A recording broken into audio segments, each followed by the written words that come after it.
Hey everybody, it's me again, and I'm here looking at a home in Bay City, Wisconsin. It was built in 1935 by the owner's father-in-law. Well, he helped on it. He was only 13 at the time, but yeah, it's held up fairly good considering it's never been chinked with anything except this oakum, and this is the original oakum that's been in there since it was built. We've got a pretty good sized check in that one. I think I figured one log for this side, a little over 30 feet for this side, and I went all around the building, but I won't do that now because I want to get going. We're going to place all the windows. They're basically all the same size. This one was molded together over here, and anyhow, the plan is to try and put some insulation in the roof, tear out all the ceiling joists, and either put a log joist in here just to hold the walls together, or we got to stick a ridge beam up there. And I think I'm gonna go for the log joist because the ridge is still straight.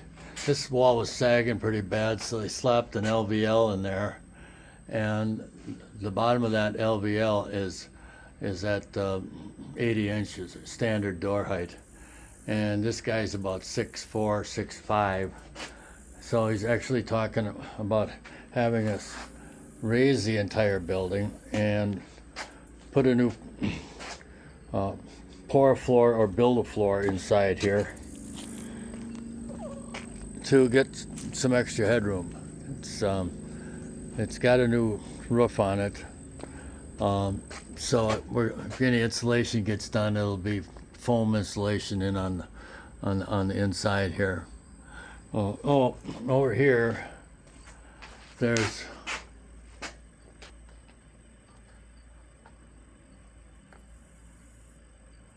powder post beetle damage. Those little bastards. There's some up here too. Anyway, we're gonna spray.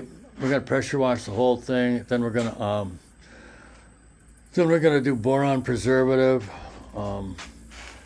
Looks like there were actually floor joists sitting in here attached to the bottom log, which would have made the headroom even less. I don't see any notches over there, so that might just be they put that's notched out for the stupid furring strips on the wall. That's the only reason they did that. They started like doing it over here too. There's more evidence of the powder post beetle buggers. So anyway, that pretty much wraps up our scope of work. So thanks for following me around all weekend. We got two more stops to make. We'll talk to you then. Bye.